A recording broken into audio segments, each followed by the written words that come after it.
Title: Boom goes the German economy, slips into recession, first time post-pandemic. TLDR. Germany, Europe's heavyweight economy, has just taken a surprise dip in the chilly recession pool. The first quarter output shrank by 0.3%. That's not a lot, but in the world of economics, it's a Godzilla-sized blip. Fingers point to the aftermath of the Ukraine conflict that cranked energy prices sky high. But hey, it's not all gloom and doom. Construction saw an uptick, thanks to some good weather. Electric car sales, however, took a hit as incentives decreased. And, surprise, surprise, people bought less clothes and food. But, let's dive into the nitty-gritty, shall we? As the news hits that Germany has clocked its first recession since COVID kicked in, one question stands out: did anyone really see this coming? Germany, you remember, was the top dog economy of Europe. Recession was not on the cards, or so it seemed. Yet, here we are, standing amidst unexpected shrinkage in first quarter output. The stats dropped the bomb on a Thursday, revealing a 0.3% drop from the previous 3 months. For the number crunchers out there, that's after a 0.5% fall between October and December. And guess what? Earlier estimates predicted a stagnation, but looks like someone got the calculations wrong. According to the statisticians, the households weren't exactly in a shopping spree mood.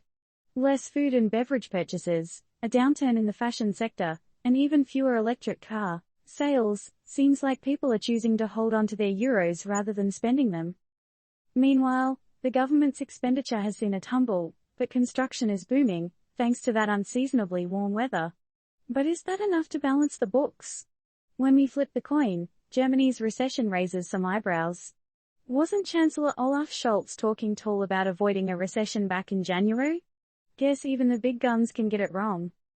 Finance Minister Christian Lindner adds to the convo, calling for a turn in economic policy and putting an end to the neglect of our competitiveness. He talks big about accelerating planning and approval procedures and leveraging the creative potential. But isn't it a tad bit late for that, Chris? In the corporate arena, companies like Zalando SE reflect the flagging consumer sentiment. With falling demand, the fashion retailer's inventory levels got higher in the first quarter. And in the auto industry, domestic car orders were down by about a third. Even the key manufacturing sector is in a pickle, casting doubts on the rebound many anticipate for the coming quarters. Bundesbank's recent report offers a ray of optimism, hinting at a slight economic growth this quarter.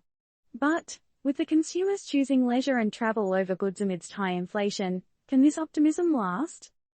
The initial 2023 optimism is now replaced by a more grounded reality, according to ING economist Carsten Brzeski.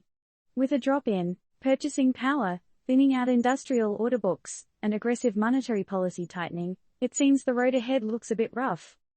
Meanwhile, inflation doesn't seem to be helping at all. With a steady 7%,